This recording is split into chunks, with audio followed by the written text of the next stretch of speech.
NFPA 79, the electrical standard for industrial machinery, outlines testing and verification requirements. While it mandates ground continuity testing, the decision to perform other tests, including insulation resistance and Hipot testing, is left to the discretion of the user. Unfortunately, NFPA 79 does not offer concrete, step-by-step guidance on how to determine when these insulation-related tests are necessary. Therefore, the decision-making process requires careful consideration of several factors to ensure the safety and reliability of the machinery. Firstly, consider the type of machine. Certain types of machines are inherently more susceptible to insulation failures than others. For example, machines operating in environments characterized by high humidity or direct exposure to moisture are at a greater risk. The presence of moisture can significantly degrade insulation materials over time, leading to reduced resistance and potential electrical breakdown. Similarly, machines subjected to high levels of vibration or mechanical stress can experience accelerated wear and tear on their insulation, increasing the likelihood of failure. Machines that handle materials that are conductive or abrasive can also present greater risk. Also, consider the voltage level of the machine. The higher the voltage, the greater the risk for failure. Secondly, the age of the machine is a crucial factor. As machines age, the insulation materials used in their construction gradually degrade. This degradation process can be accelerated by factors such as exposure to heat, chemicals, and ultraviolet radiation. Over time, the insulation becomes brittle and loses its ability to effectively prevent electrical leakage. Older machines, therefore, are more prone to insulation problems and should be carefully evaluated for the need for insulation resistance and Hipot testing. Machines that are over 10 years old should be checked more thoroughly, and machines over 20 years old should be inspected regularly. It is especially important to test machines that have been in storage for an extended period. Thirdly, a machine's maintenance history provides valuable insights into its overall condition and potential insulation issues. A machine that has been consistently and properly maintained is less likely to develop insulation problems. Regular maintenance practices, such as visual inspections, cleaning, and timely replacement of worn components, can help identify and address potential issues before they escalate into major problems. Conversely, a machine with a history of neglect or inadequate maintenance is more likely to have existing or developing insulation faults. Carefully reviewing the maintenance records and history of the machine is crucial in determining the need for insulation testing. It is important to check if any repairs have been made to the machine and what type of replacement parts were used.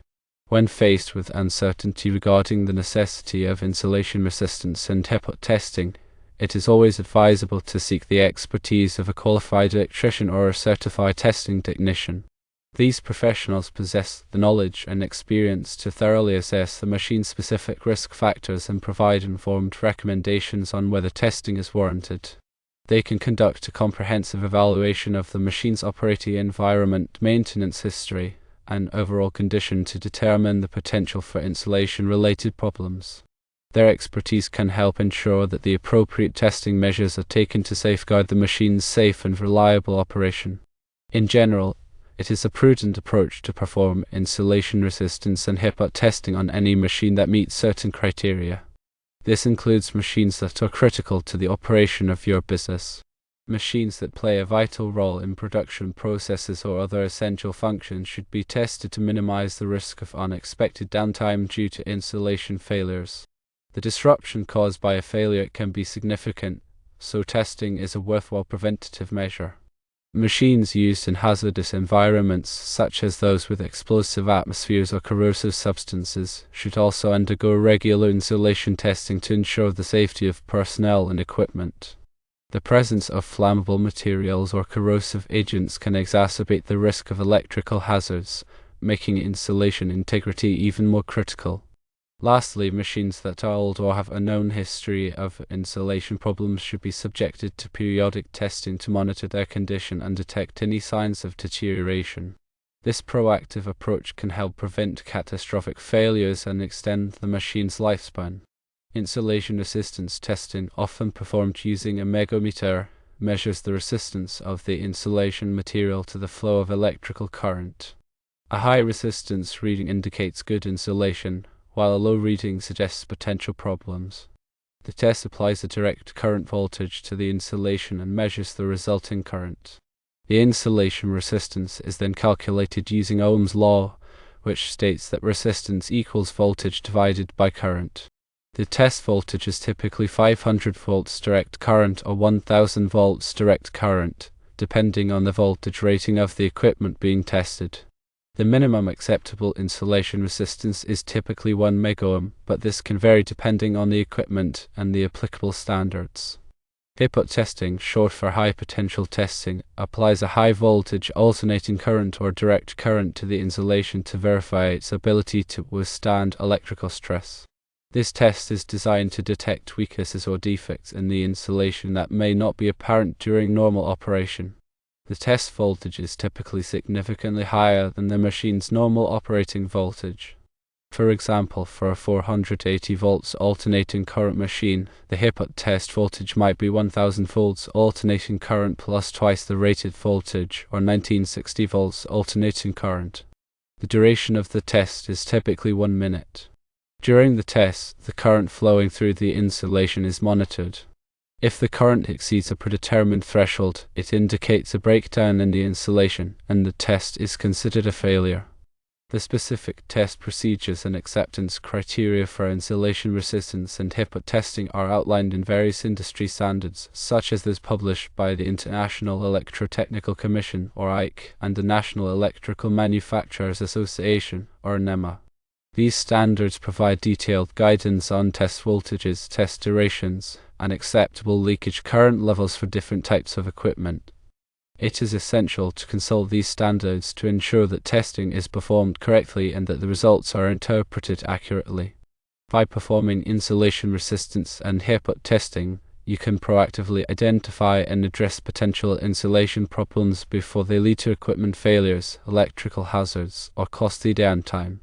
These tests serve as valuable tools for ensuring the safety and reliability of your machinery, protecting personnel, and maintaining the smooth operation of your business. Regular testing helps to prevent unexpected breakdowns, extend the lifespan of your equipment, and minimize the risk of electrical accidents. In addition to the factors already mentioned, it is important to consider the specific application of the machine when determining the need for insulation testing. For example, machines used in critical applications, such as medical equipment or life support systems, should be tested more frequently and thoroughly than machines used in less critical applications. The potential consequences of a failure in these critical applications are much more severe, so a higher level of vigilance is warranted. Likewise, machines that are exposed to extreme temperatures, corrosive chemicals, or other harsh conditions should be tested more often to ensure that their insulation remains intact. The decision to perform insulation resistance and Hipot testing should not be viewed as a mere formality, but rather as a crucial step in a comprehensive electrical safety program. These tests provide valuable insights into the condition of your equipment and help you make informed decisions about maintenance and repairs. By investing in regular insulation testing, you demonstrate a commitment to safety, reliability, and operational excellence. Before conducting any insulation testing, it is essential to ensure that the machine is properly de-energized and isolated from the power supply. This is a fundamental safety precaution that must be followed to prevent electrical shock or other hazards. Lockout/tagout procedures should be implemented to ensure that the machine cannot be inadvertently energized during testing. Additionally, all personnel involved in the testing process should be properly trained and equipped with appropriate personal protective equipment, or PPE, such as gloves, safety glasses, and insulated tools. The results of insulation resistance and Hipot testing should be carefully documented and maintained for future reference. This documentation provides a valuable record of the machine's insulation condition over time and can help track any deterioration or trends. The test results should include the date of the test voltage, the insulation resistance reading, and any observations or anomalies noted during the test. This information can be used to make informed decisions about future maintenance and testing schedules. In conclusion, while NFPA 79 does not provide explicit guidelines for determining when insulation resistance and Hipot testing are required, a thoughtful assessment of the machine's type, age, maintenance history, and operating environment is essential. Consulting with a qualified electrician or testing technician is always a prudent step, especially when uncertainty exists. By implementing a proactive approach to insulation testing, you can ensure the safety and reliability of your machinery, protect personnel, and minimize the risk of costly downtime. Remember that insulation testing is not just a compliance requirement, but a fundamental element of a comprehensive electrical safety program. Regularly scheduled tests based on risk and operational criticality are the best way to assure safe, reliable operation.